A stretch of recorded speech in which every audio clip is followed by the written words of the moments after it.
Would you like to learn how to model ceilings? Let's continue the house from the last tutorial, and I'll show you how.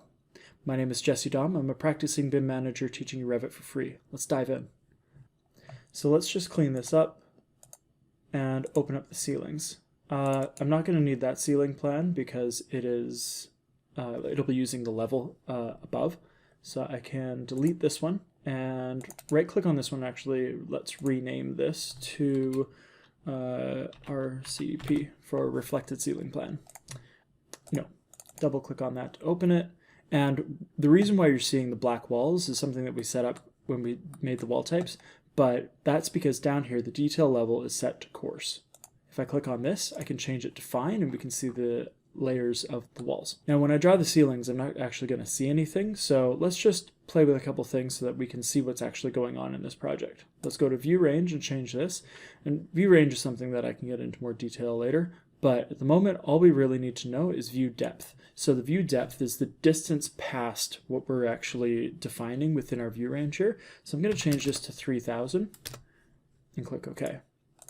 Let's change this down here. So I'm going to click on the graphic display options and I'm going to change this to shaded so that I can see, or actually let's use consistent colors. This way I can see the ceilings when I actually draw them. Let's go to the ceiling button and click on compound ceiling plane. At the moment we just have this generic one, which is kind of boring.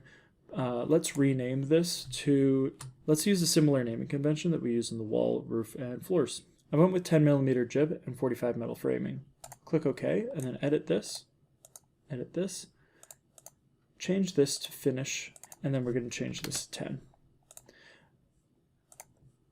Let's actually add a dash and go dry area.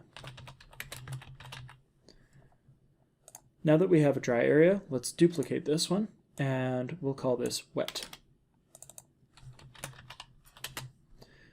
Click OK and change this. Now this gypsum wallboard, let's right click on gypsum wallboard and duplicate using shared assets. Now normally you're just going to duplicate the material and the assets so that the rendering material is actually different, but in this case I want to keep the rendering material the same so that I only have to update one thing. This one I'm going to change, delete that, and go. Now this cut pattern, I'm going to add a background to this that is a solid fill and a nice light turquoise color. Something that will, actually let's use that one. Something that will read in plan and in section and shows off that the material is actually different. Let's click OK and OK and OK. Now we have our automatic ceiling sketch and we have the ability to sketch the ceiling. If we sketch the ceiling, then we can be really specific and tell it exactly what it needs to be. For now, we can just use automatic ceiling. Since we have our wet area selected here, let's hover over the bathrooms and click both of those. Now you can see why I made the background gray is so that I can actually see the ceilings that are drawn. Let's change our selected type to dry area, and with the automatic ceiling still selected, let's just click in these different rooms. And now we have ceilings. Let's hit escape and go back to our 3D. We can pull this back down and move that in, and now we have our ceilings.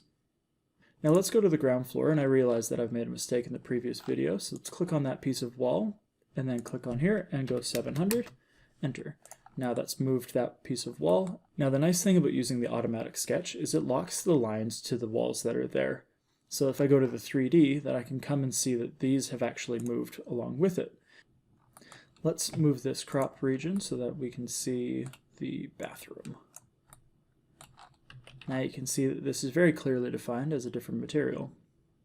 Great, thanks for learning with me. Please subscribe so that you can follow along with the rest of the development of this house. See you next time.